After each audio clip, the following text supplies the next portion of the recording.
பாத்திரமே உங்கவர் இயேசுவின் நாமமதே.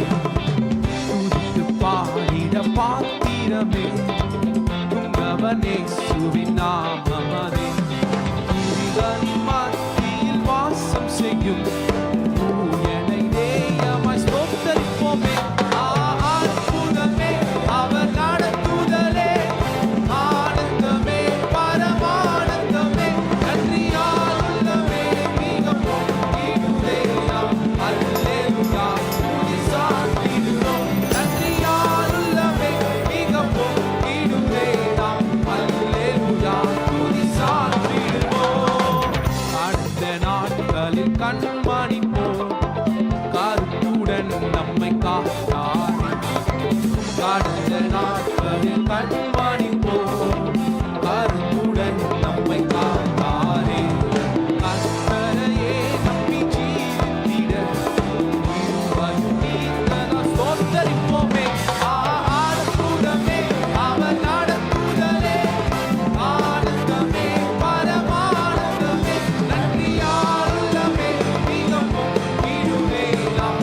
அல்லேலூயா துதி சாற்றிடுவோம். நன்றியால் உள்ளமே மிக பொங்கிடுதே நாம். அல்லேலூயா துதி சாற்றிடுவோம்.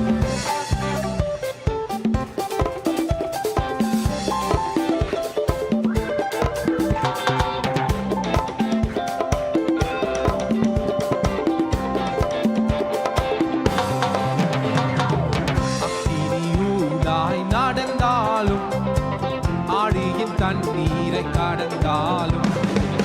அக்கினியூடாய் நடந்தாலும், ஆழியின் தண்ணீரை கடந்தாலும். சோதனையோ மிக பெருகினாலும் கீதனம் சொத்தரிப்போமே. அற்புதமே அவர் நடத்துதலே, ஆனந்தமே பரமானந்தமே. நன்றியால் உள்ளமே மிக பொங்கிடுதே நாம். அல்லேலூயா துதி சாற்றிடுவோம். நன்றியால் உள்ளமே மிக பொங்கிடுதே நாம். அல்லேலூயா துதி சாற்றிடுவோம். இந்தவனா வீர யாத்திரையில் இன்பராமே சின்னமோடிருப்பார். இந்தவனா வீர யாத்திரையில் இன்பராமே சின்னமோடிருப்பார். போகையிலும் நம் வருகையிலும் புகலிடமான சொத்தரிப்போமே. அற்புதமே அவர் நடத்துதலே, ஆனந்தமே பரமானந்தமே. நன்றியால் உள்ளமே மிக பொங்கிடுதே நாம். அல்லேலூயா எல்லாரும் சொல்லுவோமா? நன்றியால் உள்ளமே மிக பொங்கிடுதே நாம். அல்லேலூயா துதி நன்றியால் உள்ளமே மிக பொங்கிடுதே நாம். அல்லேலூயா துதி நன்றியால் உள்ளமே மிக பொங்கிடுதே நாம். அல்லேலூயா துதி சாற்றிடுவோம். வாஞ்சைகள் தீர்த்திட வந்திடுவார், வாரும் என்றே நாம் அழைத்திடுவோம். வாஞ்சைகள் தீர்த்திட வந்திடுவார், வாரும் என்றே நாம் அழைத்திடுவோம். வானத்திலே ஒன்று சேர்ந்திடும் நாம், இறங்கு நெருங்கிட ஸ்தோத்தரிப்போமே. கரங்களை தட்டி ஆனந்தமே நன்றியால் உள்ளமே மிக பொங்கிடுதே நாம்.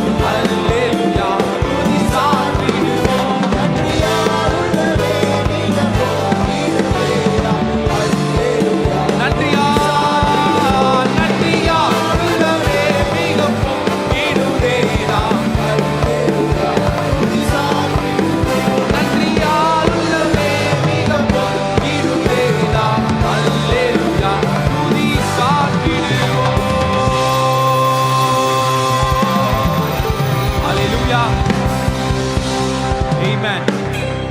நன்றியோடு கர்த்தரை நம்ம துதித்து நம்ம ஆராதிப்போம். ஆமென்.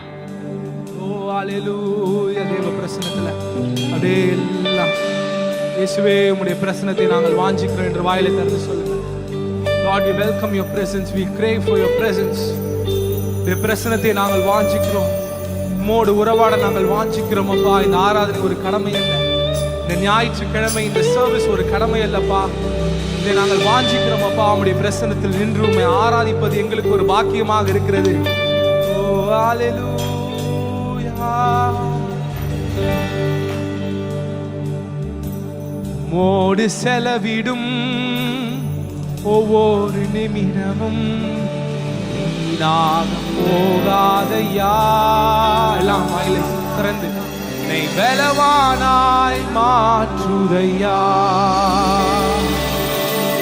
மோடு செலவிடும் ஒவ்வொரு நிமிடமும் வீணாக போகாதையா. என்னை பலவானாய் மாற்றுதையா. எத்தனை பேர் விசுவாசிக்கிறீங்க? தேவனுடைய சமூகத்துல நம்ம செலவிடும் ஒரு நிமிடமும் அது வீணாக போகாது. மோடு செலவிடும் ஒவ்வொரு நிமிடமும் வீணாக போகாதையா. என்னை பலவானாய் மாற்றுமையா. மோடு செலவிடும் ஒவ்வொரு நிமிடமும் வீணாக போகாதையா. என்னை பலவானாய் மாற்றுமையா. ஓ தேவ பிரசன்னம்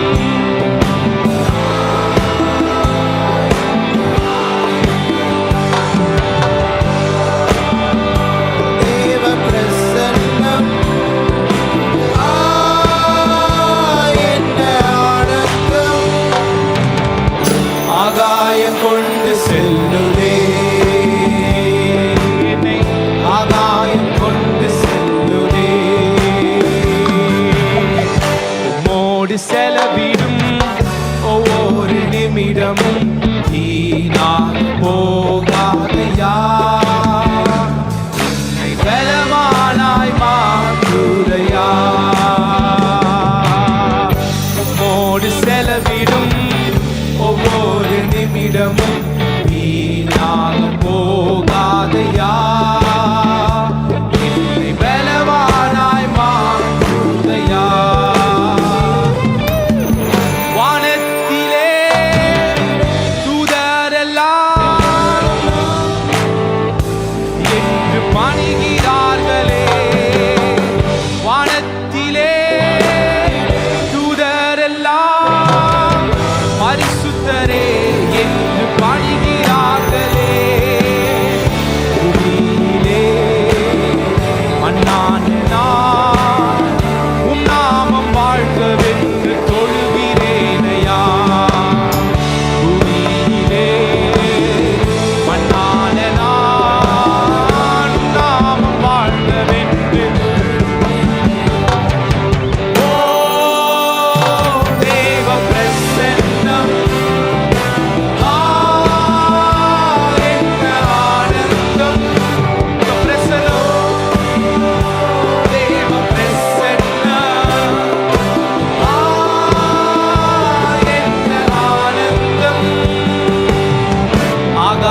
கொண்டு செல்லுதே. ஆகாயம் கொண்டு செல்லுதே. உம்மோடு செலவிடும் ஒவ்வொரு நிமிடமும் வீணாக போகாதையா. என்னை பலவானாய் மாற்றுதையா. மோடு செலவிடும் ஒவ்வொரு நிமிடமும் வீணாக போகாதையா. என்னை பலவானாய் மாற்றுதையா. தாயானவள் தன் பாலனை மறந்தாலும் என்னை மறவாதவர். தாயானவள் தன் பாலனை மறந்தாலும்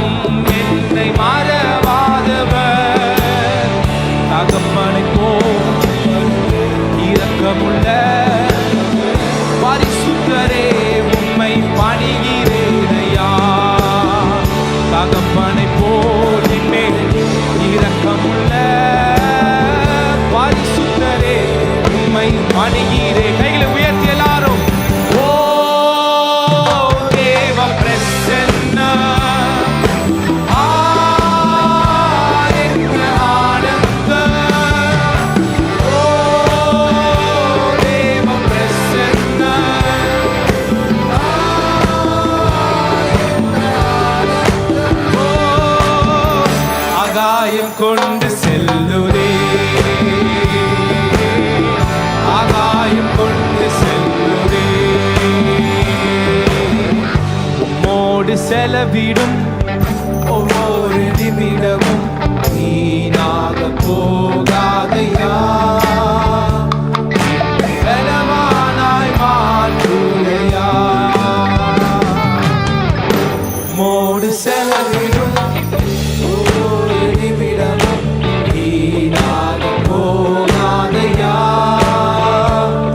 என்னை பலவானாய் மாற்றுதையா. என்னே சுவே, ஓ என்னே சுவே, உம்மாவியா ஒரு விசையா என்னை நிரப்பிடுமையா. கேட்போமா?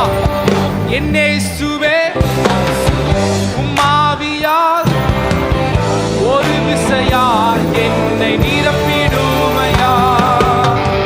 உலகத்திலே உமக்காக நான் உயிருள்ள நாள் வரையில் உழைக்கணுமையா.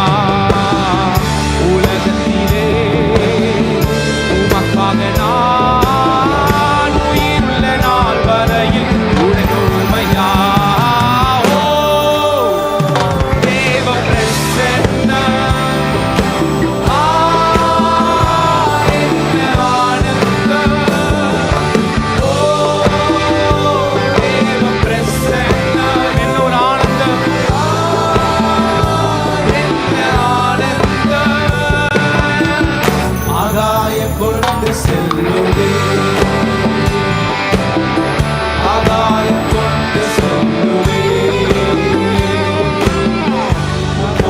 செலவிடும் ஒவ்வொரு நிமிடமும் வீணாக போகாதையா, பலமானாய் மாற்றுதையா. உம்மோடு செலவிடும் ஒவ்வொரு நிமிடமும் வீணாக போகாதையா, என்னை பலமானாய் மாற்றுதையா.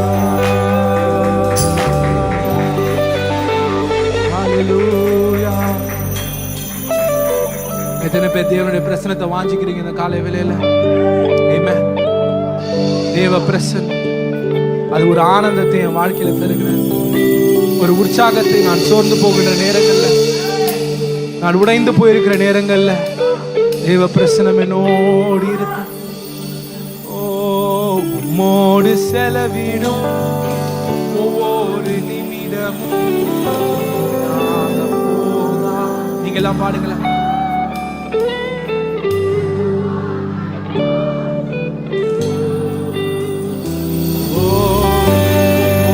செலவிடும் ஒவ்வொரு நிமிடமும் போகாதையா,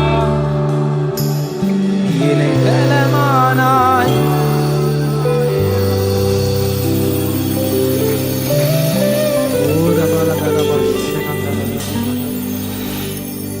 பிரசன்னமப்பா, பிரசன்னம் எனக்காக யாவற்றையும் செய்யும். பிரசன்னம் எனக்காக எல்லாவற்றிலும் கூட இருக்கிறது.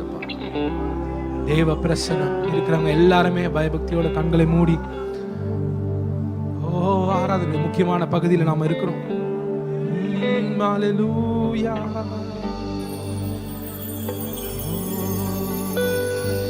எனக்காக யாவையும் செய்பவரே, செய்து முடிப்பவரே, எனக்காக யாவையும் செய்பவரே, செய்து முடிப்பவரே, என் பாருங்கள் என் சுமைகள், என்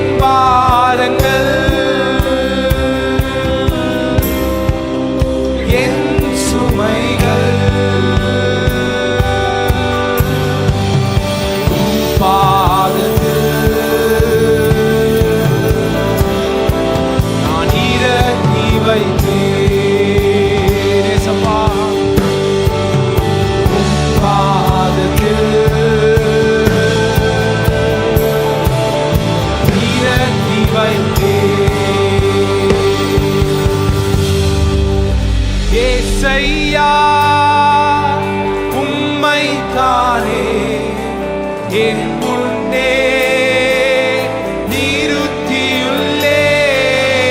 ஏசையா உம்மைத்தானே என் முன்னே. ஏசையா ஏசையா உம்மைத்தானே என் முன்னே நிறுத்தியுள்ளேன். ஏசையா உம்மைத்தானே என் முன்னே நிறுத்தியுள்ளேன். மோடி எல்லாரும் சொல்லுங்களேன். என் உள்ளத்தின் வாஞ்சையா உங்க சித்தம், உம் சித்தம் இதயத்தினே கமையா. உம்மோடு இருப்பது நான் என் உள்ளத்தின் வாஞ்சையா. உம் சித்தம் செய்வது என் இதயத்திலே கமையா. ஏசையா ஏசையா கரங்களை உயர்த்தி உம்மைத்தானே என் முன்பாக. ஓ ஏசையா உம்மைத்தானே என் முன்னே நிறுத்தியுள்ளேன். ஏசையா ஏசையா உம்மைத்தானே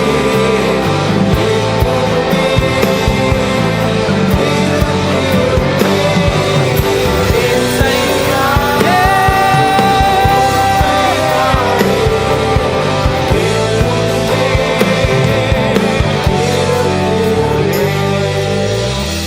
மோடு இருப்பதுதான் உள்ளத்தின்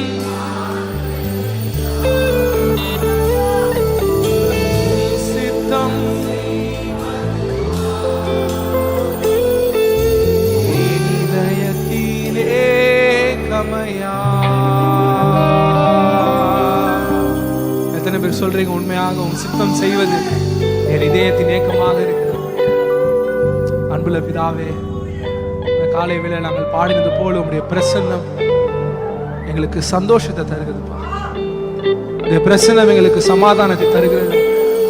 இந்த பிரசனத்தை நாங்கள் பாடும் பொழுது, நாங்கள் வேதத்தை நாங்கள் கேட்கும் பொழுது, வசனங்களை நாங்கள் தியானிக்கும் பொழுது அப்பா எங்களுக்கு ஒரு மனமகிழ்ச்சி உண்டாகிறதப்பா. எங்கள் பாரங்கள் பறந்தோடுகிறது. இந்த காலை வேளையில் அப்பா நாங்கள் அறிக்கை செய்கிறோம், மோடி இருப்பதுதான் எங்களுக்கு ஆசை, வாஞ்சை, எங்களுக்கு எல்லா தேவையும் அப்பா. உங்க சித்தம் செய்வதே எங்களுக்கு விருப்பம். இந்த வேளையில எங்க வாழ்க்கையில உங்களுக்கு பிடிக்காத காரியங்கள் நாங்கள் செய்து கொண்டிருந்தாலும் நாங்கள் உங்களுடைய சமூகத்தில் நாங்கள் மன்னிப்பு கேட்கிறோம்ப்பா. மீண்டுமாக உங்களுடைய சித்தத்தின்படி நடக்க கிருபை தாங்க. இன்றைக்கு எங்களுக்கு ஏற்ற வார்த்தையை நீங்க தாங்கப்பா. எங்களோடு நீங்க பேசுங்க. இந்த வார்த்தை எங்க வாழ்க்கைக்கு பிரயோஜனமாக இருக்கட்டும் அப்பா. இதை நாங்கள் புரிந்து கொள்ள எங்களுக்கு கிருபை தாங்க, கவனிக்க கிருபை தாங்கப்பா. எங்க வாழ்க்கையில நாங்கள் உபயோகப்படுத்தியும் கிருபை தாங்க ராஜா. அதை உங்க கைகளில் கொடுக்கிறோம். போதகர் மூலமா நீங்க கிரியை செய்யுங்க. ஆவியானவரே இருந்து வழி நடத்துங்க. இயேசு நாமத்தில் பிதாவே, ஆமென்.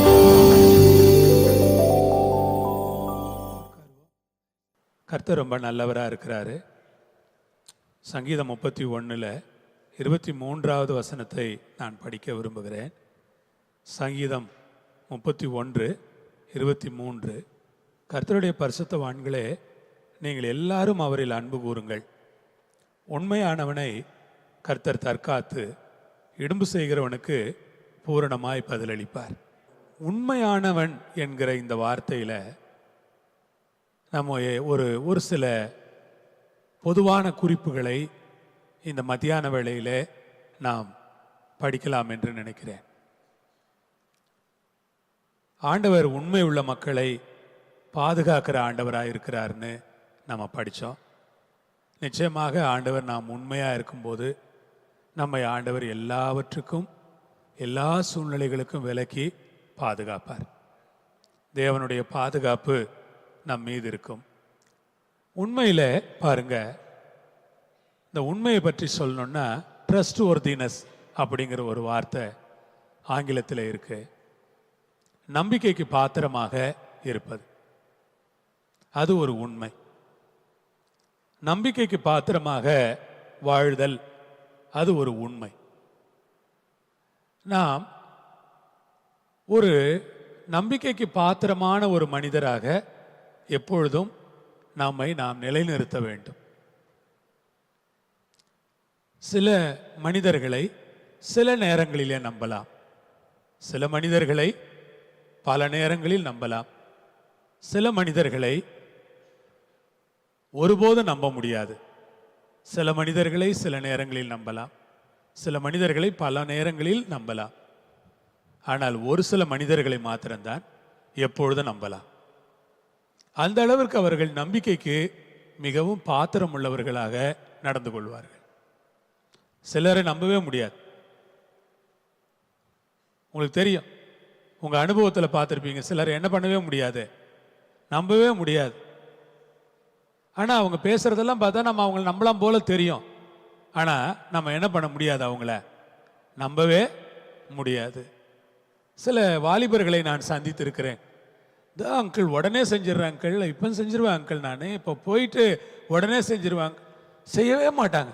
4 தடவை சொன்னா கூட அதை அப்படியே தான் சொல்லிக்கிட்டு இருப்பாங்க. அங்கிள் உடனே பண்ணிடுறேன் அங்கிள், இதவன் செஞ்சிடறேன் அங்கிள். அவன் பேசுறத பார்த்தா எனக்கு அவனை மாதிரி கெட்டிக்காரன் உலகத்திலே கிடையாது, உடனே முடிச்சிருவான் போல தெரியுது அப்படின்னு நான் நினைப்பேன். ஆனால் அவன் இங்கேருந்து அப்படி போன உடனே என்கிட்ட என்ன பேசுனாங்கிறது என்ன பண்ணிடுவாங்க போல மறந்துடுவாங்கன்னு நினைக்கிறேன். அல்லது அவங்களுடைய கவனம் என்னோடு இல்லை, அல்லது நான் சொல்லுகிறது முக்கியமானது என்று அவர்களுக்கு தெரியவில்லை. நான் ஒரு அவசியத்தை கருதி அவர்களோடு பேசுகிறேன் என்று அவர்கள் என்ன பண்ணல, நினைக்கவில்லை. அல்லது அதை குறித்து அவர்கள் கேர்லெஸ்ஸாக இருக்கிறார்கள். இதுதானே பிரச்சனை. ஒரு நம்பிக்கைக்குரிய நபராக எப்பொழுதும் நம்பக்கூடிய நிலைமையிலே கர்த்தர் நம்மை வைக்க வேண்டும் என்று நாம் ஜெபிக்க. எப்போ நம்பலாம். ஒரு விஷயத்தை நம்ம சொல்லிட்டா நம்ம நம்பிக்கையோட என்ன பண்ணலாம், இருக்கலாம். அவங்க பார்த்துக்குவாங்கன்னு நினைச்சு நம்ம நிம்மதியா தூங்கலாம். அதுதான் நம்பிக்கைக்கு பாத்திரமா இருக்கிற ஒரு மனிதன். அந்த மனிதனாக நீங்கள் இருப்பீங்களா? கடவுள் நம்மளை நம்புவாரா? உங்க பாஸ்டர் உங்களை நம்புவாரா? உங்க சபை விசுவாசிங்க உங்களை நம்புவாங்களா? இவ்வளவுதான் என்னுடைய கேள்வி. உங்க குடும்பத்தில் இருக்கிறவங்க உங்களை நம்புவாங்களா? இந்த நாளுக்கு நீங்க பதில் சொல்லுங்க. ஆண்டவர் நம்புவாரா? பாஸ்டர் நம்புவாரா? சபை மக்கள் உங்களை நம்புவாங்களா? உங்க சொந்த குடும்பம் உங்களை நம்புவாங்களா? இப்படி ஆட்கள் நம்புகிறதற்கு பாத்திரமாக நாம் வாழ்வோமானால் நமக்கு பேர் தான் உண்மை உள்ள மனிதர்கள். அல்லேலூயா. உண்மை உள்ள மனிதர்கள் என்றால் உலக மகா அதிசய மனிதர்கள் இல்லை. அவர்கள் நம்மோடு தான் வாழ்கிறார்கள். சாதாரண மனிதர்கள் தான். அவர்கள் ஆண்டவருக்கு நம்பிக்கையாக இருக்கிறார்கள், சபைக்கு நம்பகத்தன்மையோடு வாழ்கிறார்கள், போதகருக்கு மிக நம்பகத்தன்மை உள்ளவர்களாக இருக்கிறார்கள், குடும்பத்திற்கும் நண்பர்களுக்கும் நம்பகத்தன்மை உள்ளவர்களாக இருக்கிறார்கள். இதுதான் அந்த நம்பிக்கைக்குரிய வாழ்க்கை. இரண்டாவது, உறுதியாக இருக்கிற ஒரு வாழ்க்கை. இது ஒரு உண்மை. எந்த ஒரு விஷயத்திலும் உறுதியாய் ஒருவர் இருக்கிறார் என்றால் அதற்கு பெயர் என்னவென்றால் உண்மை. சில விஷயங்களிலே நாம் தீர்மானம் செய்கிறோம், ஆனால் சுலபமாக அந்த விஷயங்களை விட்டு நாம் விலகக்கூடாது. அந்த விஷயங்களில் உறுதியாக இருக்க வேண்டும். ஆமே. உறுதியாக சில நேரங்களில் எப்படி இருக்கணும்? சரியோ தவறோ சில விஷயங்களில் நாம் என்ன பண்ணணும்? உறுதியாக இருக்க வேண்டும். நாம் உறுதியாக இருக்கிற மனிதர்களை பார்க்கும்போது நமக்கு என்ன தோன்றுகிறது? இவர்கள் உண்மையானவர்கள். எப்பெல்லாம் நீங்க உறுதியான ஆட்களை பார்க்குறீங்களோ அவங்களுக்கு என்ன மனசுல சரின்னு தோன்றுகிறதோ அந்த விஷயத்துல எப்படி இருப்பாங்க? உறுதியா இருப்பாங்க. அவங்க கொஞ்சம் கூட காம்ப்ரமைஸ் பண்ணிக்கிறதே இல்லை. அவங்க கொஞ்சம் கூட இதையும் அட்ஜஸ்ட் பண்ணிக்கலாம் அப்படின்னு எல்லாம் நினைக்க மாட்டாங்க. அவங்க உறுதியா இருப்பாங்கன்னா உறுதியா தான் இருப்பாங்க. Praise the Lord. ஆண்டவருக்கு ஸ்தோத்திரம். சில நேரங்களிலே சில திருமணங்களுக்கு நான் அழைக்கப்படுவேன். நான் சொல்லுவேன், நான் அவன் திருமணத்துக்கு வர முடியாது. சொல்லுவாங்க, ஏன் எங்கள் ஒரு கல்யாணத்துக்கு எப்படியாவது கொஞ்சம் அட்ஜஸ்ட் பண்ணி வாங்கலை. அது அப்படியெல்லாம் இல்லை. இதில் அட்ஜஸ்ட் பண்ணுறதுக்கு ஒன்றுமே இல்லை. சில கொள்கைகளை நாம் உறுதியாக கடைபிடித்து தான் ஆக வேண்டும். பிரைஸ் தி லார்ட், அல்லேலூயா. அப்படி அழைக்க வருகிறவர்கள் பார்த்தீங்கன்னா எனக்கு காணிக்கையெல்லாம் எடுத்துக்கிட்டு நிறைய எனக்கு பொருள்கள் எல்லாம் வாங்கிட்டு வருவாங்க. எனக்கே ஒரு மாதிரி சங்கடமாக இருக்குது, என்னத்துக்காக இவங்க இதெல்லாம் செய்கிறாங்க, நம்ம தான் போக போகிறதே இல்லையே. ஆனால் முகத்துக்கு முன்பாக சொல்லிவிடுவேன், நான் வரமாட்டேன், நீங்கள் வருத்தப்பட வேண்டாம், இப்படி போய் எனக்கு பழக்கம் இல்லை, எனக்கென்று சில கொள்கைகள் இருக்கிறது, நான் இப்படித்தான் இருப்பேன் என்று சொல்லிவிடுவேன். அது அவர்களுக்கு வருத்தமாக இருந்தாலும் கூட பரவாயில்லை, நான் இப்படித்தான் என்று தெரிந்து கொள்ளட்டுமே. திருமணங்களுக்கு நான் எதிரானவன் இல்லை. ஆனால் திருமணங்கள் எப்படி நடக்கிறது என்பதை குறித்து நான் மிகவும் கவனமாக பார்க்கிறேன். திருமணங்கள் எப்படி நடக்க வேண்டும், திருமணங்கள் எப்படி நடத்தப்பட வேண்டும், அந்த திருமணங்களில் ஆண்டவர் எப்படி மகிமைப்பட வேண்டும் என்கிறதுல நான் மிக கவனமாக இருக்கிறேன். அதுவே நான் சில கேட்பேன், பாஸ்டர் அது என்ன பாஸ்டர் நீங்கள் அங்கே ஏன் பாஸ்டர் வரமாட்டீங்க அப்படிமா. அவங்க முதல்ல நம்மள்ட்ட கேட்க மாட்டாங்க, அவங்க எல்லாம் முடிச்சுட்டு வந்தா நம்மகிட்ட கேட்பாங்க. ஆமாம், நான் வரமாட்டேன், எனக்கு அப்படிதான் என்று நான் உறுதியாக சில காரியங்களை சொல்லிவிடுகிறேன். நீங்களும் உங்களுடைய ஆவிக்குரிய விஷயங்களை நீங்கள் உறுதியாக மக்களிடத்தில் பேசுங்க. நான் இப்படி தான் இருப்பேன், இதுதான் எங்கள் பழக்கம், நாங்கள் இப்படி தான் இருப்போம். இதை உங்களுக்காக எங்களால் என்ன பண்ண முடியாது, விட்டு கொடுக்க முடியாது, மாற்ற முடியாது, இதெல்லாம் அப்படியெல்லாம் அட்ஜஸ்ட் பண்ணலாம் முடியாது, நாங்கள் இப்படி தான் இருப்போம். அதுதான் உண்மை. உண்மைங்கிறது என்ன தெரியுமா, ஒரு ஆளுக்காக வளைந்து கொடுப்பது இல்லை. நான் இப்படிதான் இருப்பேன், நான் ஏன் வளைந்து கொடுக்க வேண்டும்? அதனால என்ன, யாரை நான் சந்தோஷப்படுத்த விரும்புகிறேன்? ஆண்டவரை சந்தோஷப்படுத்த வேண்டுமானால் நான் உறுதியாகத்தான் இருக்க வேண்டும். அல்லேலூயா சொல்லுங்க, அல்லேலூயா, கர்த்தருக்கு ஸ்தோத்திரம். அதனால நீங்க கூட சர்ச்சில் கல்யாணம் பண்ணீங்கன்னா நான் நடத்துவேன். நீங்க எங்கிட்டாவது போய் எதையாவது குட்டையில விழுந்தீங்கன்னா நான் வரமாட்டேன். எல்லா குட்டைக்கும் என்னால் வந்து நிற்க முடியாது.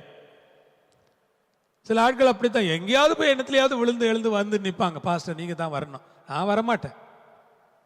நான் அப்படியெல்லாம் வருகிற ஆள் இல்லை என்று நான் தெளிவாக சொல்லிவிடுவேன். கர்த்தருக்கு ஸ்தோத்திரம். அதுக்கு நான் பொறுப்பாக முடியாது. நீங்க இவ்வளவு நாள் உபதேசம் கேட்குறீங்க, நீங்க தான் ஒழுங்கா இருக்கணும், நான் எதையும் பொறுப்பெடுத்துக் கொள்ள முடியாது. நீங்களும் அப்படிதான் இருக்கணும். கல்யாணங்களுக்கு போங்க, கல்யாணங்களுக்கெல்லாம் போங்க. நான் உங்களை சொல்லலை, என்னை பற்றி சொல்றேன். நீங்க உங்க வீடுகளில் கல்யாணம் நடத்தும் போது உங்க பாஸ்டர் வர்ற மாதிரி கல்யாணங்களை நடத்துங்க. உங்க பாஸ்டர் வர முடியாத கல்யாணங்களை நீங்க வச்சுட்டு பாஸ்டர் நீங்க வரலன்னா எப்படி பாஸ்டர் அப்படின்னு சொல்லக்கூடாது. சில இடங்களில் நான் போய் ரொம்ப சங்கடமாக உட்கார்ந்து இருக்கிறேன். சில சமயங்களில் ரொம்ப சங்கடத்தோடு உட்கார்ந்து சங்கடத்தோடு திரும்பி வந்திருக்கிறேன். அது எனக்கு அந்த இடத்துல நான் இருந்தது எனக்கு ஒரு சிறுமையாக தெரிந்தது. சில இடங்களில் இருப்பது எனக்கு ஒரு சிறுமையாக, அது என்னுடைய ஊழிய கணத்தை குறைப்பதாக, ஊழியத்தின் மரியாதையே அது குறைத்து விடுவதாக நான் உணர்ந்திருக்கிறேன். ஆகவே தான் நான் சில இடங்களில் உறுதியாக பேசுகிறேன். ஆகவே நாமும் நம்முடைய வாழ்க்கையெல்லாம் உண்மை உள்ளவர்கள் என்றால் நாம் உறுதியாக பேச தெரிய வேண்டும். சில வருத்தப்படுவார்கள் என்பதற்காக நாம் அட்ஜஸ்ட் பண்ணக்கூடாது. மூன்றாவது, பொறுமை. பொறுமையா இருப்பதும் கூட ஒரு உண்மையினுடைய சுபாவத்தினுடைய வெளிப்பாடு. பேஷன்ஸ். இவ்வளவு பொறுமையா இருக்கிறீங்களோ அது ரொம்ப நல்லது. சில நேரங்களிலே சில விஷயங்கள் இம்பாசிபிளாக தெரியும், அது நடப்பதற்கான சாத்தியங்கள் இல்லை என்பது போல தெரியும் பொழுது கூட பொறுமையா இருங்கள்.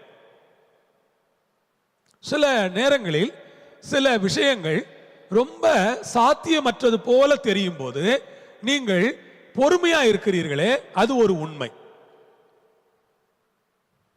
உண்மையினுடைய அது ஒரு தன்மை. நீங்கள் பொறுமையாயிருங்கள், நடப்பதற்கு சாத்தியமே இல்லையே என்று எல்லாரும் நினைப்பார்கள். நீங்கள் கொஞ்சம் பொறுமையாக காத்திருங்கள். அதற்காக கொஞ்சம் வெயிட் பண்ணுங்க. மக்கள் சொல்றதையெல்லாம் நீங்க நம்பாதீங்க.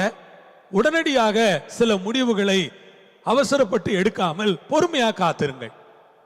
காத்திருக்கலாம், பொறுமையா இருக்கலாம். கர்த்தருக்கு ஸ்தோத்திரம். அம்மாளுங்க டாக்டர் 3 மாசத்துல செத்து போயிருவேன்னா நம்மால் ரெண்டே நாள்ல செத்து போயிடுற மாதிரி அவங்க சோகமாயிருவாங்க. நமக்கு தான் இன்னும் 3 மாசம் இருக்கேன்னு நினைக்க மாட்டாங்க. டாக்டர் சொல்றாரு, ஒரு உதாரணத்துக்கு சொல்றேன், டாக்டர் 3 மாசம் தான் இருப்பீங்க அப்படிங்கிறாரு. அம்மாளு 3வது நாளே அவுட்டு. என்னையா ஆச்சு, 3 மாசம் இருப்பாருன்னு டாக்டர் சொன்னாரு. அவருக்கு அவ்வளவுதான், பொறுமை இல்லை, அவரால் காத்திருக்க முடியல.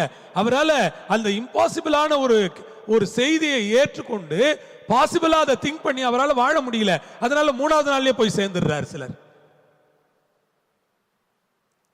எப்பொழுதெல்லாம் நீங்கள் சாத்தியமற்ற செய்திகளை கேள்விப்படுகிறீர்களோ அப்பொழுதெல்லாம் நீங்கள் சொல்லுங்கள், இதற்கு இன்னும் சாத்தியங்கள் இருக்கிறது, ஆண்டவர் காரியங்களை சாத்தியப்படுத்தி கொடுப்பார், நான் பொறுமையா இருக்க போகிறேன். சாத்தியமற்ற செய்திகள் தான் நிறைய நாம் கேள்விப்படுகிறோம். நம்முடைய காதுகளில் விழுகிற நிறைய செய்திகள் என்ன, சாத்தியமில்லை, அது சாத்தியமில்லை, இது சாத்தியமில்லை, இதற்கான சாத்தியங்களே இல்லை என்று சொல்லுகிற செய்திகளை நாம் கேட்டுவிட்டு வரும் பொழுது சில நேரங்களில் மனதிற்கு சோர்வாக இருக்கும். ஆனால் உங்கள் உள்ளத்திலே நீங்கள் சொல்லுங்கள், நான் இந்த இயலாது என்று சொல்லுகிற காரியத்திலே நான் கர்த்தர் செய்வார் என்கிற நம்பிக்கையோடு நான் பொறுமையா இருக்க போகிறேன். இது என்னுடைய உண்மைக்கு ஒரு அடையாளம். உண்மையா இருக்கிறவர்கள் பொறுமையா இருக்கிறார்கள். உண்மையா இருக்கிறவர்கள் அவர்கள் பொறுமையை இழக்கிறதில்லை. உங்களுடைய வாழ்க்கையிலே நீங்கள் பொறுமையா இருப்பீர்களானால் இன்னும் கொஞ்சம் பொறுமையா இருங்கள், பொறுமையாக காத்திருங்கள், அவசரப்பட வேண்டாம், சீக்கிரத்தில் எந்த ஒரு தேவையில்லாத முடிவுகளையும் எடுக்க வேண்டாம். ஆண்டவர் காரியங்களை செய்கிற வரை பொறுமையா காத்திருங்கள், பார்க்கலாம். ஆண்டவர் செய்வாரா செய்ய மாட்டாரா? இம்பாசிபிள் எல்லாம் பாசிபிளா மாற்ற முடியல. அப்படின்னா நம்ம கொஞ்சம் பொறுமையா தானே இருக்கணும். நம்ம அவசரப்பட்டு முடிவு எடுத்துட்டோம்னா ஆண்டவர் எப்படி வேலை செய்வார்? ஆண்டவர் வேலை செய்கிறதற்கு நாம் இடமளிக்க வேண்டும். கொஞ்சம் பொறுமை நமக்கு தேவைப்படுகிறது. ஆமென். அப்படி நாம் பொறுமையா இருந்தா ஆண்டவர் ரொம்ப சந்தோஷப்படுவார். பிள்ளைங்க பொறுமையா இருக்கிறாங்க. பொறுமையா இருப்பது நாம் நம்பிக்கையா இருக்கிறோம் என்பதற்கான ஒரு வெளிப்பாடு தானே. கர்த்தருக்கு ஸ்தோத்திரம், அல்லேலூயா. பொறுமையா இருந்து பெற்றுக்கொள்கிறவர்கள் தான் நிறைய பேர்கள். அதனால பைபிள்லயே என்ன போட்டிருக்குன்னா, வாக்குத்தத்தம் பண்ணினவர் உண்மை உள்ளவராய் இருக்கிறார், அவரின் பொறுமையாய் காத்திருந்து வாக்குத்தத்தத்தை பெற்றுக்கொண்டான் அப்படின்னு படிக்கிறோம். அந்த உண்மை உள்ள தேவனுக்கு இந்த மனிதன் எப்படி காத்திருந்தான்?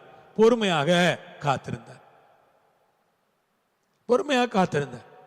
சில நேரங்களில் நம்ம நினைக்கிறோம், இப்பவே கல்யாணம் நடந்தா நல்லா இருக்கா. உண்மைதான், நம்ம நினைக்கிறது சரிதான். ஆனால் அதற்கான வேலை வரும்போது தேவனுடைய கிருபை நம்மோடு இருந்து அந்த காரியத்தை அவர் நேர்த்தியாய் நடத்தி கொடுப்பார். பொறுமையா இருக்க வேண்டும், ஆனால் நம்முடைய பிரயாசத்தில் மட்டும் தீவிரமா இருக்க வேண்டும். எந்த ஒரு காரியத்திலையுமே பொறுமையா இருக்கணும், ஆனா பிரயாசத்தில் எப்படி இருக்கணும்? தீவிரமா இருக்கணும். பொறுமையா இருக்கிறோங்கிறதுக்காக பிரயாசம் இல்லாம இருக்கிறது பொறுமை அல்ல. பிரயாசத்தில் தீவிரமா இருக்க வேண்டும். உள்ளத்துல எப்படி இருக்க வேண்டும் சொல்லுங்க? பொறுமையாக இருக்க வேண்டும். அல்லேலூயா சொல்லுங்க. பிரயாசத்துல தீவிரம், உள்ளத்துல என்ன? பொறுமை. பிரயாசப்படுற தீவிரமா, ஆண்டவர் ஏற்ற வேளையில என்ன பண்ணுவாரு? செய்வார். தீவிரமா தான் பிரயாசப்படணும், ஆனா உள்ளத்துல கொஞ்சம் பொறுமையா இருக்கணும். அது ஒரு உண்மையினுடைய ஒரு சுபாவம். கமிட்மெண்ட் அது கூட உண்மையில தான் இருக்கு. ஒரு அர்ப்பணிப்பு எங்க இருக்குன்னா உண்மையில இருக்கிறது தான் அர்ப்பணிப்பு. உங்கள்கிட்ட ஒரு கமிட்மெண்ட், ஆண்டவருக்காக அப்படின்னு ஒரு கமிட்மெண்ட் இருக்கா? சபையில ஊழியத்துக்கு நம்ம ஆட்களை இன்வைட் பண்றோம். நீங்க வாங்க, பராமரிப்பு குழு ஊழியத்துக்கு வாங்க, நீங்க சண்டே ஸ்கூல் ஊழியத்துக்கு வாங்க, இல்லைன்னா நீங்க ஒரு பாடற் குழுவில் சேர்ந்து பாடுங்களேன் அப்படின்னு சொன்னா சிலர்லாம் சரி சரி அப்படின்னு தலையாட்டுவாங்க. அப்புறமா பார்த்தீங்கன்னா என்ன சொல்லுவாங்க? பாஸ்டர், நான் யோசனை பண்ணி சொல்றேன், எனக்கு கொஞ்சம் டைம் கொடுங்க. இந்த சபையில தானே இருக்கிறீங்க, இந்த சபைக்காக தானே நீங்க பாடுபட போறீங்க, உங்க சபைக்கு தானே நீங்க ஊழியம் செய்ய போறீங்க, அதுல ஏன் ஒரு கமிட்மெண்ட் உங்களுக்கு வரமாட்டேங்குது? நிறைய பேருக்கு என்னென்ன கமிட்மெண்ட் கொடுத்துட்டா என்ன பண்ணணும்? கரெக்டா செய்யணும், வார வாரம் போயிடணும், ஒழுங்கா டெய்லி பிரைஸ் அண்ட் வர்ஷிப் நடத்தணும். கமிட்மெண்ட் நான் கொடுத்துட்டேன். அப்ப நான் என்ன பண்ணணும்? டெய்லி காலையில எழும்பணும், எவ்வளவு லேட்டா படுத்தாலும் காலையில எழும்பணும், எழுந்து நேரத்துக்கு இங்க என்ன பண்ணணும்? வரணும். கர்த்தருக்கு ஸ்தோத்திரம். மெல்கிசையும் கூட்டிட்டு வரணும். அவனையும் காலையில எழுந்து அவருக்கு ஒரு போன் பண்ணணும். நான் எல்லா கமிட்மெண்ட்டையும் எடுத்துக்கிடணும். நம்ம எப்பவுமே கமிட்மெண்ட் எடுக்கலன்னா நம்ம உண்மையா இல்லைன்னு அர்த்தம். எல்லாம் ஆசீர்வாதம், கர்த்தருக்கு ஸ்தோத்திரம். இந்த சபையில் வந்து நிறைய ஆசீர்வாதம் கிடைச்சி, எனக்கு அவ்வளோ கிடைச்சிச்சு, இவ்வளோ கிடைச்சிச்சு, வேலை கிடைச்சிச்சு, அது நடந்துச்சு, இது நடந்துச்சு எல்லாம் சொல்லுவாங்க. ஒரு கமிட்மெண்ட் கொடுங்கன்னா, பாஸ்டர் கொஞ்சம் யோசனை பண்ணி சொல்கிறேன். கர்த்தர் கொஞ்சம் யோசனை பண்ணி நம்மளை ஆசீர்வதிச்சாருன்னா எப்படி இருக்கும்? இங்கே நிறைய ஆட்கள் எனக்கு தெரிஞ்சு ரொம்ப அர்ப்பணிப்புள்ள ஆட்களையே நான் அந்த சபையில் பார்க்குறேன். வெறும் ஆசீர்வாதத்தை வாங்கிக்கிட்டு அப்படி அப்படியே நழுவி போகிற ஆட்களையும் நான் பார்க்கிறேன். உண்மையிலேயே சிலரால் முடியாது, கமிட்மெண்ட் கொடுக்க முடியாது. ஏன்னா அவங்க செய்கிற தொழில், அவங்களுடைய வேலை அந்த மாதிரி இருக்கும்.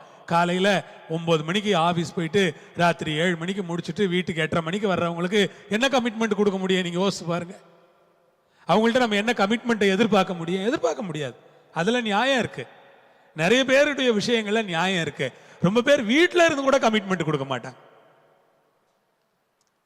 கமிட்மெண்ட் கொடுத்தா நம்மளால செய்யணுமே, நமக்கு செய்ய தெரியாத. நீங்க அதை பற்றியெல்லாம் கவலையப்படாதீங்க. செய்யறதுக்கு உங்களுக்கு சொல்லி கொடுப்பாங்க, எப்படி செய்யணுங்கிற ஆலோசனைகள் உங்களுக்கு கிடைக்கும், எல்லாம் கிடைக்கும் உங்களுக்கு. ஆமா, பாடற்குழுவில் வாங்க, ப்ராக்டிஸ்க்கு வரணுமே. ப்ராக்டிஸ் வந்தால் எத்தனை மணி நேரம் இங்கே ப்ராக்டிஸ் நடக்கும்? நான் பார்த்து சில நேரங்களில் 5 ஹவர்ஸ் ப்ராக்டிஸ் நடக்கும். சண்டே சர்வீஸ்க்காக இந்த பிள்ளைங்க சண்டே மார்னிங் சர்வீஸ்க்காக, இங்கிலீஷ் சர்வீஸ்க்காக அவங்க ப்ராக்டிஸ் பண்ணுற டைமு அட்லீஸ்ட் 5 ஹவர்ஸ் ப்ராக்டிஸ் பண்ணுவாங்க. இன்றைக்கி 2 மணிக்கு இப்போ ப்ராக்டிஸ் இருக்குது. 2 மணிக்கு வந்தாங்கன்னா ஈவினிங் அவங்க அந்த யூத் மீட்டிங் இருக்கிறனால கொஞ்சம் சீக்கிரம் முடிப்பாங்க இன்றைக்கி. இல்லைன்னா அவங்க ப்ராக்டிஸ் ரொம்ப நேரம் பண்ணுவாங்க. அப்போ அதில் ஒரு கமிட்மெண்ட் கொடுக்க நிறைய பேருக்கு முடியாது. அப்போ 2 மணி நேரம் உட்காந்துக்கிட்டு இருக்கணுமா? நான் பாடுற பேக்கிங் வோக்கலுக்கு அவ்வளோ நேரம் நான் வெயிட் பண்ணணுமா? சில நேரங்களில் கமிட்மெண்ட்னா அப்படி தான். நல்லா வரணும்னா எப்படி தான் பண்ணி ஆகணும்? ஹலோ, நல்லா வரணும்னா என்ன பண்ணணும்? அந்த டைம் கொடுத்தானே ஆகணும். டைம் கொடுக்கலன்னா நல்லா வருமா? குழந்தை வேணும், எனக்கு 3 மாசத்துல வேணும்னா எப்படி வரும்? குழந்தை வேணும், அதுக்கு எத்தனை மாசம் கொடுக்கணும்? 10 மாசம் நீங்க கொடுத்தா தான். மாவு அரைக்கிறீங்க கிரைண்டர்ல, அதுக்கு கூட 1/2 மணி நேரம் கொடுத்தா தான் மாவு என்ன செய்யும்? அரையும். அப்படி கொட்டி இப்படி அள்ளிட்டா மாவு ஆயிடுமா? அது எல்லாத்துக்கும் ஒரு டைம் இருக்கு. எல்லாம் நல்லா வரணும்னா ஒவ்வொன்றுக்கும் ஒரு டைம் கொடுத்து தான் ஆகணும். இப்போ காலையில் நான் எழும்பினேன், அதிகாலையில். இப்போ வீட்டுக்கு போயிட்டு உட்காந்து பைபிள் படித்தேன், ஜெபம் பண்ணேன், இந்த குறிப்புகள் எல்லாம் எடுத்தேன், நாளைய செய்திக்காக ஜெபம் பண்ணேன், ஆயத்தப்படுது. எல்லாத்துக்கும் டைம் கொடுக்கணும், சும்மா எதுவுமே வராது. இந்த கமிட்மெண்ட் தான். இந்த கமிட்மெண்ட்டை கொடுத்தோம்னா அது கர்த்தருக்காக அந்த கமிட்மெண்ட்டை நம்ம கொடுக்கணும். அதான் உண்மை. சபையில் ஊழியம் செய்கிறவர்களை நான் பாராட்டுகிறேன், உங்களை உற்சாகப்படுத்துகிறேன். செய்கிற ஊழியம் ரொம்ப நல்ல ஊழியம். சமீபத்தில் இந்த வாரம் கேர்சலுக்கு எங்கள் பையனை அனுப்பியிருந்தோம். மெல்கிஸ், நீ ஒரு கேர்சலை போய் விசிட் பண்ணுப்பா.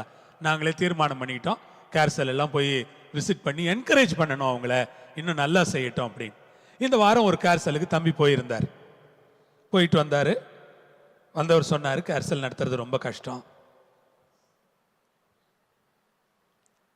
கேட்டேன், என்ன நடந்துச்சு அங்கே அப்படின்னு. இல்லை, ஒரு ஆண்டி வந்திருந்தாங்க. அந்த வீட்டு ஆண்டி கிட்ட வந்து அவங்க பையனுக்காக வேலைக்கு சொல்லியிருந்திருப்பாங்க போல. அந்த வீடு திறந்து கொடுத்துருக்குறாங்களே அவங்கள்ட்ட அவங்க கணவர் ஒரு வேலை வாங்கி கொடுக்குறேன்னு சொல்லியிருக்கிறார். ஆனால் காரியங்களும் இன்னும் நடக்கலை. இந்த அம்மா சொல்கிறாங்களா, ப்ரேயர் முடிஞ்ச உடனே இப்போவே ஃபோன் பண்ணு, இப்போவே உங்கள் வீட்டுக்காருக்கு ஃபோன் பண்ணு, ஸ்பீக்கரில் போடு, நான் கேட்கணும் அவர் என்ன சொல்கிறாருன்னு. இப்போவே போ. இது 5 நிமிஷத்துக்கு மேலே இந்த அவங்க எல்லாரையும் அனுப்பிட்டு ஃபோன் பண்ண. இல்லை, இப்போ நீ போடு ஃபோன். இப்போ ஒவ்வொரு வாரமும் இந்த மாதிரி எத்தனை ஆட்களை சந்திக்கிறோம் நம்ம கேர்சல்ல. நம்ம லாங்குவேஜில் சொன்னால் சில லூசுங்களை எல்லாம் கூட சந்திக்கிறோம். வேற ஒன்றுமே பண்ண முடியாது. அப்படியா? நம்ம ரொம்ப பொறுமையாக கேட்கணும். நம்ம இது தெரியும், நமக்கு அது கொஞ்சம் சரியில்லை, ஆட்டில் கொஞ்சம் லூஸ்தனமான ஆள் இதுன்னு தெரியும். நமக்கு தெரிஞ்சாலும் நம்ம என்ன பண்ண வேண்டியது இருக்கு? வெளியே காட்ட முடியாது. பேசாம கேட்டுட்டு அப்படியா சோத்திரம் சோத்திரன்ட்டு பொறுமையா. அதுக்கு ஒரு கமிட்மெண்ட் இருக்கு நமக்கு தான். நம்ம என்ன பண்ண முடியும்? அந்த ஆட்களை ஒன்றும் செய்ய முடியாது, பேசாம இருக்கணும். அது சொன்ன தம்பி, இப்படித்தான் பல வருஷமா நடக்குதுப்பா, அப்படிதான் ஊழியம் செய்யறாங்க, அப்படிதான் ஆத்ம ஆதாயம் நடக்குது. இப்பதானே இவங்க வெளியே போறாங்க, போய் பார்க்கறாங்க. அந்த ஒரு இடத்துக்கு வந்திருக்கிறாங்க. இப்போ போய் பார்க்கும்போது அவங்களுக்கு அது என்ன செய்யுது, விளங்குகிறது. கமிட்மெண்ட்டுங்கிறது சாதாரணமானது இல்லை, இது ரொம்ப பெருசு. அதற்காக நான் ஆண்டவரை ஸ்தோத்திரிக்கிறேன். உங்கள் ஒவ்வொருவருக்காக ஆண்டவரை துதிக்கிறேன். ஒவ்வொருத்தரும் ஏதோ கமிட் பண்றீங்க, அந்த கமிட்மெண்ட்ல உண்மையா இருக்கிறீங்க. ஈவன் கொடுக்கறதுல கூட கமிட் பண்றோம், அதுல உண்மையா இருக்கிறோம். எவ்வளவு கஷ்டம் எல்லா விஷயங்களும். அந்த உண்மை கமிட்மெண்ட்ங்கிறது ஒரு உண்மையினுடைய ஒரு சுபாவம், அர்ப்பணிப்பு. கர்த்தருக்கு ஸ்தோத்திரம். அந்த உண்மையில என்ன இருக்குன்னா செல்ஃப் டிசிப்ளினும் இருக்கு. உண்மையில இன்னொரு குணம் இருக்கு, அந்த குணம் என்னன்னா செல்ஃப் டிசிப்ளின். செல்ஃப் டிசிப்ளின்ங்கிறது ரொம்ப முக்கியம் இல்ல, அது ஒவ்வொருத்தர்கிட்டையும் இருந்தா ரொம்ப நல்லா இருக்கும். செல்ஃப் டிசிப்ளின் அப்படிங்கிறது என்ன? ஆமா, உங்களை நீங்களே ஒழுக்கமா வச்சுக்கிறது. யாரும் உங்களை கரெக்ட் பண்ணக்கூடாது. மற்றவங்க கரெக்ட் பண்ணாமலே நீங்க உங்களை என்னவா வச்சுக்கிடணும், சரியா வச்சுக்கிடணும். அந்த செல்ஃப் டிசிப்ளின், கர்த்தருக்கு ஸ்தோத்திரம். நிறைய செல்ஃப் டிசிப்ளின் இருக்குங்க, நிறைய விஷயங்கள்ல இருக்கு. அப்போஸ்தல கிறிஸ்தவ சபையில இருக்கிறேன் நான். ஆனால் தலைமை சபையில இருந்து நான் தலைமை சபையோட எனக்கு எந்த பெரிய தொடர்புமே இல்லை. ஆனால் இது நாள் வரை தலைமை சபையை பற்றி நான் யாரிடத்திலும் விசாரித்ததில்லை. எனக்குன்னு ஒரு செல்ஃப் டிசிப்ளின் இருக்கு. யாருக்கிட்டையும் அங்க என்ன நடக்குதுன்னு கேட்க மாட்டேன், அங்க என்ன நடந்துச்சுன்னு கேட்க மாட்டேன், அங்க என்ன பேசுனாங்கன்னு கேட்க மாட்டேன், அங்க எவ்வளவு பேர் வராங்கன்னு கேட்க மாட்டேன். அங்கல்ல எப்படி இருக்கு, அவர் எப்படி நடத்துறாரு, அவர் அப்படி நடத்துறாரா, இப்படி. எனக்கு என் வேலையே சரியா இருக்கு. ஆகவே நான் என்னுடைய தலைமை சபைக்காக நான் ஜெபிக்கிறேன். அந்த சபை ஆசீர்வாதமா இருக்க வேண்டும் என்று நான் விரும்புகிறேன். சில குறைபாடுகள் எனக்கு தெரிய வருகிறது. நான் தப்பா சொல்லல, ஆரம்ப காலத்தை பற்றி நான் சொல்லுகிறேன். தெரிய வரும்போது கூட நான் யாரிடத்திலும் கேட்க மாட்டேன். நமக்கென்று சில ஒழுங்குல நிறைய பேர், நான் ஏசிய பாஸ்டர்ங்கிறதுனால நிறைய பேர் எனக்கு ஃபோன் பண்ணும், பாஸ்டர் உங்க தலைமை சபையை பற்றி என்ன ஆச்சு, என்ன ஏதாவது தெரியுமா உங்களுக்கு? சொல்லு, எனக்கு எதுவும் தெரியலையே, உங்களுக்கு ஏதாவது தெரிஞ்சா சொல்லுங்க. அவங்க ஃபோன் வச்சிருவாங்க, இவர் என்ன ஒன்றும் தெரியலங்கிறாரு, அந்த சபையில தானே இருக்காரு இவர். சிலருக்கு எல்லாருடைய விஷயமும் தெரிந்து கொள்ள வேண்டும் என்று ஆசை இருக்கிறது. அது ஒரு செல்ஃப் டிசிப்ளின் கிடையாது. அந்த எண்ணமே நம்ம மனசுல வரவே கூடாது. கர்த்தருக்கு ஸ்தோத்திரம். என்ன, உதாரணத்துக்கு ஒரே ஒரு விஷயத்தை சொல்றேன் கேளுங்க. யோவானை திரும்பி பார்த்து பேதுரு கேட்கிறார், ஆண்டவரே இவன் காரியம் என்ன அப்படிங்கிறார். அதுக்கு ஆண்டவர் என்ன பதில் சொன்னார்? யோவான் 21 அதிகாரத்துல நீங்க படிச்சிருக்கிறீங்கல்ல, நான் வரும் வரை அவன் இருக்க எனக்கு சித்தமானால் உனக்கு என்ன, நீ ஒழுங்கா என் பின்னால என்ன பண்ண. அவனை பத்தி கேட்கறத விடு, முதல்ல உன்னை பத்தி பேசு. இதுதான் செல்ஃப் டிசிப்ளின். நான் மற்றவங்களை பற்றி பேசுறதுல பேசும்போதே அந்த செல்ஃப் டிசிப்ளின் போயிடுது. அல்லேலூயா சொல்லுங்க பார்க்கலாம். நீங்க ஒரு ஆசீர்வாதமான செய்தி எதிர்பார்த்திருப்பீங்க. என்னடா பாஸ்டர் இப்படி பேசுறாருன்னு நீங்க நினைப்பீங்க. நான் சொல்றேன், உண்மையிலே சொல்றேன், உண்மைனா இதாங்க. இப்படி எல்லாம் இருக்கிறதுக்கு பேர் தான் உண்மை. என்னையே நான் டிசிப்ளினா வச்சுக்கணும். யாரும் என்ன பார்த்து என்ன இந்த பிரதர் இப்படி இருக்கிறாரு, என்ன இந்த சிஸ்டர் இப்படி இருக்கிறாங்க அப்படின்னு யாரும் நினைக்க கூடாது. கர்த்தருக்கு ஸ்தோத்திரம். அல்லேலூயா, ஆமென். நான் நிறைய வீடுகளுக்கு போய் இருக்கிறேன், நிறைய விசுவாசிகளை சந்தித்து இருக்கிறேன். இங்க இவ்வளவு பேர் இருக்கீங்களே, யாருக்கிட்டையாவது நீங்க என்ன சம்பளம் வாங்குறீங்கன்னு எப்போவாது கேட்டிருக்கேன்னா? இவ்வளவு பேர் இருக்கீங்க, உங்க வீட்டுக்காரர் என்ன சம்பளம் வாங்குறாருன்னு உங்கள்கிட்ட கேட்டிருக்கேன்னா? உங்க வீட்டுக்கார்ட்ட சந்திக்கும் போது பிரதர் நீங்க என்ன சம்பளம் வாங்குறீங்கன்னு கேட்டிருக்கிறேன்னா? யார்கிட்டையும் நீங்க என்ன சம்பளம் வாங்குறீங்கன்னு நான் இன்னைக்கு வரைக்கும் கேட்டது கிடையாது, இனிமேலும் கேட்க போறது கிடையாது. நம்ம எவ்வளவு வாங்குவாருன்னு தெரியல, இல்ல இருக்கும் ஒரு 50 வாங்குவார், 5 வாங்கினா கூட வாங்குவார். இருக்கும் ஒரு 5 மாசம் இருக்கிற ஜாபை பார்த்தா அப்படித்தான் ஒரு 5 வாங்குவாருன்னு நினைக்கிறேன் நான். உங்களே பெரிய கணக்கெல்லாம் போட்டு அவர் 5 வாங்கினா என்ன, 10 வாங்கினா என்ன, அவர் 20 வாங்கினா என்ன, மாசம் 1 கோடி வாங்கினா என்ன, உங்களுக்கு என்னங்க? அதனால உங்களுக்கு என்ன லாபம்? அதை தெரிஞ்சுக்கிறதுனால நான் உங்களை பார்த்து கேட்கிறேன். குறைய இருந்தா கொடுக்க போறீங்களா, கூட இருந்தா அவரு உங்களுக்கு கொடுக்க போறாரா? இந்த ரெண்டுமே நடக்க போறது இல்லை.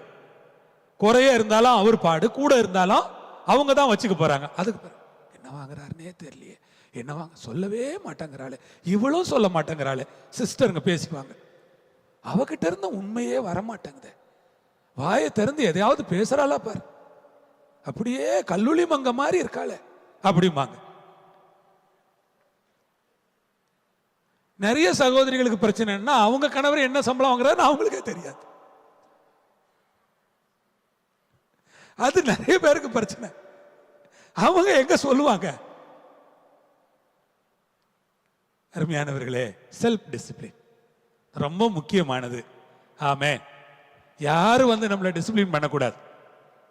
இந்த பெந்தகோஸ்தே சர்ச்சில் செல்ஃப் டிசிப்ளின் எங்க வரணும்னா சாப்பாடு போடுற இடத்துல வரணும். ரொம்ப முக்கியமான இடம் எது தெரியுமா? சாப்பாடு. சாப்பாடு போடுற இடத்துல யார் செல்ஃப் டிசிப்ளினோட இருக்காங்களோ அவங்க சிறந்த விசுவாசிகள். Praise the Lord. உங்களுக்கு பிடிக்கலன்னு எனக்கு தெரியும். இன்னைக்கு ஏன் வந்தோம்? நம்ம வீட்லயே இருந்து ஆன்லைன்ல கேட்டிருக்கலாமே, நாம இங்க வந்து மாட்டிக்கிட்டோமே தெரியாம. சாப்பாடு போடுற இடத்துல செல்ஃப் டிசிப்ளின் ரொம்ப கம்மியா இருக்கும். நானும் என்னுடைய மனைவி நிறைய கூட்டங்களுக்கு போயிருக்கிறோம். நாங்கள் 2 பேரும் சாப்பிடாம நிறைய கூட்டங்கள்ல இருந்து திரும்பி வந்திருக்கிறோம். ஏன்னா எங்களுக்கு முண்டி அடிச்சுட்டு போய் சாப்பிட்றதுக்கு இஷ்டம் கிடையாது. யார்ட்டையும் போட்டி போட்டுக்கிட்டு போய் அவங்கள தள்ளி விட்டு இவங்கள தள்ளி விட்டு சாப்பிட்டு வரணுங்கிற ஆசை எங்களுக்கு இல்லை. அப்படியே வெளியே வருவோம், பக்கத்தில் எங்கேயாவது ஒரு சின்ன ஒரு வெஜ் ஹோட்டலில் போயிட்டு ஒரு சாப்பாடு சாப்பிட்டு வீட்டுக்கு வந்துடுவோம், அவ்வளவுதான். ஈவன் ஏசிஏ பாஸ்டர்ஸ் மீட்டிங்கில் கூட இதை தான் நாங்கள் செய்வோம். ஏன்னா எங்களுக்கு பிள்ளைங்களை கூப்பிடணும், காத்திருக்கவும் முடியாது. காத்திருக்கிறதுக்கும் எங்களுக்கு சமயம் இல்லை. பிள்ளைகளை நாங்கள் தான் கூப்பிடணும். நேரமும் ஆகிடும். பாஸ்டர் 2 மணிக்கு மேலே தான் முடிப்பார் நிறைய நேரங்களில். அவ்வளோ பெருசாக நடக்கும் கூட்டம். அதுக்கு பிறகு சாப்பாடு போனால் நம்ம ஆளுங்க உட்காந்து கதை பேசி நிறைய சாப்பிட்டுக்கிட்டு இருப்பாங்க. வேற சாப்பிட்டோம், நம்ம வேணான்னு சொல்லக்கூடாது. நாங்கள் கிளம்பி உடனே முடிஞ்ச உடனே கிளம்புவோம், நேராக வருவோம். எங்கேயாவது வருவோம், பக்கத்தில் ஒரு சரவண பவனம் ஏதோ ஒரு வசந்த பவனம் போய் உட்காந்து சாப்பிட்டுட்டு கடகடன்னு வீட்டுக்கு வந்துடுவோம், அவ்வளோதான். Praise the Lord. அல்லேலூயா சொல்லுங்க. நீங்க அப்படி போங்கன்னு நான் சொல்லலை. இதை சொன்ன உடனே நீங்க தப்பா புரிஞ்சிக்க கூடாது. பாஸ்டர் நம்மளை கூட அப்படிதான் போங்கிறார் போல, பிரியாணி போடும்போது ஏன் இங்கே நிற்கிற, நீ போய் எங்கேயாவது சாப்பிட்டு போங்கிறார் போல. அப்படி இல்லை, அது ஒரு அன்புக்காக, ஐக்கியத்துக்காக. இது எங்களுக்கு மாசம் மாசம் நடக்குது இல்லை. சாப்பாட்டுக்கு எப்படி ஓடுவாங்க எங்க பாஸ்டருங்கன்னு உங்களுக்கு தெரியாது. அதனால உங்களுக்கு அந்த விஷயம் நான் சொல்ற ரகசியம்லாம் உங்களுக்கு புரியாது. அவர் ஆமேன் சொல்றதுக்கு முன்னால எங்க பாஸ்டருங்க எல்லாம் அங்க போய் டைனிங் டேபிள்ல உட்கார்ந்து இருப்பாங்க. நாங்க என்ன பண்றது? அப்படி பறக்கிறதுக்கு எங்களுக்கு தெரியல. அவ்வளவு வேகமா இருப்பாங்க எங்க பாஸ்டருங்க எல்லாம். எல்லாம் இப்ப டைனிங் டேபிள்ல போய் பார்த்தோம்னா மொத்தம் 250 டேபிள் 250 சேரும் ஃபுல்லா இருக்கும். நாங்க என்ன பண்றது? இப்போ இன்னொரு 250 பேர் 300 பேர் நின்றுகிட்டு இருப்பாங்க. நாங்க சோத்திரம் பண்ணிட்டு வீட்டுக்கு வர வேண்டியதுதான். ஆக ஒரு செல்ஃப் டிசிப்ளின் நமக்குன்னு இருக்கணும். விசுவாசத்துல வாழ கற்றுக்கொள்ளணும். அது உண்மையில் இருக்கு. நாம் விசுவாச வாழ்க்கை வாழணும். யாரையும் நம்பி வாழக்கூடாது, எதையும் நம்பி வாழக்கூடாது, எந்த மனுஷனையும் சார்ந்து வாழக்கூடாது. கடவுளையே நம்பி வாழ்ற விசுவாச வாழ்க்கைக்கு பேர் தான் உண்மை. Praise the Lord. விசுவாச வாழ்க்கைக்கு பேரு உண்மை. இறுதியாக ஒன்றை சொல்லி நான் முடிச்சிடுறேன். நாம தொடர்ச்சியாக ஜெப தியானங்கள்ல ஈடுபடணும். அதுதான் உண்மை. 7வது காரியம். 7 காரியங்கள் சொல்லியிருக்கேன் நான் இந்த வேளையில. உங்களுக்கு 7ஐயும் நீங்க ஞாபகம் வச்சுக்க முடியும்னா ஞாபகம் வச்சுக்கோங்க. முதலாவது, நான் நம்பிக்கைக்கு பாத்திரமா இருக்கணும். 2வது, நான் காரியங்கள்ல உறுதியா இருக்கணும். 3வது, நான் பொறுமையா இருக்கணும். 4வது, நான் ஒரு அர்ப்பணிப்போட இருக்கணும். 5வது, ஒரு செல்ஃப் டிசிப்ளினோட இருக்கணும். 6வது, நான் விசுவாசத்துல வாழணும். 7வது, தொடர் ஜபங்கள்ல தியானங்கள்ல நான் ஈடுபடணும். இந்த 7 தான் உண்மைக்கான அழகான வார்த்தைகள். இந்த 7 உங்களிடத்தில் இருக்குமானால் நீங்கள் ஆசீர்வாதமான மனிதர்கள், நீங்கள் உண்மை உள்ள மனிதர்கள் என்று தேவனால் அறியப்பட்டிருப்பீர்கள். கர்த்தர் உங்களை ஆசீர்வதிப்பார். எல்லாரும் எழுந்து நின்று கர்த்தரை ஸ்தோத்தரிக்கலாம். இந்த கடைசி நாள் ஜெபத்திலே நாம் கற்றுக்கொண்ட நல்ல பாடங்களுக்காக, ஏறெடுத்த நல்ல ஜெபங்களுக்காக ஆண்டவருக்கு நன்றி சொல்லி கர்த்தரை நாம் ஸ்தோத்தரித்து ஆண்டவரை மகிமைப்படுத்துவோமா? ஜீசஸ். எல்லாரும் வாய் திறந்து கர்த்தாவே நாங்கள் உம்மை ஸ்தோத்தரிக்கிறோம்னு ஸ்தோத்திரம் பண்ணி கொண்டிருக்கலாம். அருமையான நல்ல ஆண்டவரே, ஆசீர்வாதமான இந்த நாளுக்காக ஸ்தோத்திரம். அருமையான இந்த வேலைக்காக ஸ்தோத்திரம் ஆண்டவரே. உம்முடைய கரங்களிலே எங்களை நாங்கள் தருகிறோம். தேவரீர் எங்களோடு இருக்கிறதற்காக ஸ்தோத்திரம். இந்த வாரம் முழுவதும் திங்களில் இருந்து இந்த நாள் வரை நாங்கள் உபவாசித்து ஜெபிப்பதற்கு ஆண்டவர் எங்களுக்கு கொடுத்த கிருபைக்காக ஸ்தோத்திரம். ஒருவேளை நாங்கள் உபவாசித்து ஜெபம் பண்ணி கொண்டிருக்கிறோம். இந்த ஜெபங்களை ஆண்டவர் கவனித்துக் கொண்டிருந்ததற்காய் ஸ்தோத்திரம், கேட்டுக்கொண்டிருந்ததற்காய் ஸ்தோத்திரம். இந்த ஜெப நாட்களில் நாங்கள் ஆண்டவரே தியானித்த உண்மை என்கிற வார்த்தைக்காக ஸ்தோத்திரம். எங்கள் வாழ்க்கையிலே நிறைய உண்மை குறைகள் இன்னும் இருக்கிறது. இன்னும் நாங்கள் உண்மை உள்ளவர்களாய் இருக்க, இன்னும் உண்மையாய் வாழ எங்களுக்கு நீர் கற்றுக் கொடுக்கும்படியாக நாங்கள் ஜெபிக்கிறோம். உம்முடைய பரிசுத்த கரங்களிலே நாங்கள் எல்லாவற்றையும் கொடுக்கிறோம். பொறுப்பெடுத்துக் கொள்ளும், வழி நடத்தும், சாட்சியாய் நிறுத்தும். இயேசுவின் நாமத்தில் இந்த உபவாச நாட்கள்ல உபவாசித்து ஜெபத்திற்கு பிரத்யேகமாக இங்கே கூடி வந்த மக்களுக்காகவும் நேரலையில தினந்தோறும் இணைந்து ஜெபித்த மக்களுக்காகவும் நான் உம்மை ஸ்தோத்திரிக்கிறேன். எல்லாரையும் பேர் பேராக பிரத்யேகமாக விசேஷமாக ஆண்டவரே நீர் ஆசீர்வதிக்கும்படியாக நான் கேட்கிறேன். உமது கரங்களில் ஒப்பு கொடுக்கிறேன். உம்முடைய நல்ல நாமத்தை நீர் மகிமைப்படுத்தும்படியாக நான் ஜெபம் பண்ணுகிறேன். எல்லாவற்றையும் உடைய பொறுப்புள்ள கரங்களிலே தருகிறேன். உடைய நாமத்தை மகிமைப்படுத்தி அருளும், பெரிய காரியங்களை செய்யும். சபையை, ஊழியத்தை தொடர்ந்து ஆண்டவர் பாதுகாத்து இரத்தத்திலே மறைத்து கிருபை உள்ளவராயிருந்து வழிநடத்தி அருள வேண்டும் என்று மன்றாடி கேட்டுக்கொள்கிறோம். எல்லா மகிமையும் எல்லா கனமும் எல்லா துதியும் அப்பா ஒருவருக்கே செலுத்துகிறோம். இயேசுவின் நாமத்திலே ஜெபிக்கிறோம் நல்ல பிதாவே, ஆமென். எல்லாரும் சொல்லுவோமா? என் ஆத்மாவே கர்த்தரை ஸ்தோத்திரி, முழுவலமே பரிசுத்த நாமத்தை ஸ்தோத்திரி. என் ஆத்மாவே கர்த்தரை ஸ்தோத்திரி, கர்த்தர் செய்த சகல உபகாரங்களையும் மறவாதே. ஆமென். நம்முடைய கர்த்தராகிய இயேசு கிறிஸ்துவின் கிருபை, பிதாவாகிய தேவனுடைய அன்பு, பரிசுத்த ஆவியானவருடைய ஐக்கியம் நம் அனைவரோடும் எல்லா பரிசுத்தவான்களோடும் இயேசுவின் வருகை மட்டும் இருந்து நடத்துவதாக. ஆமென். அல்லேலூயா. கர்த்தர் உங்களோடு இருப்பார், உங்களை ஆசீர்வதிப்பார். சமாதானத்தோட போயிட்டு வாங்க. ஆமென்.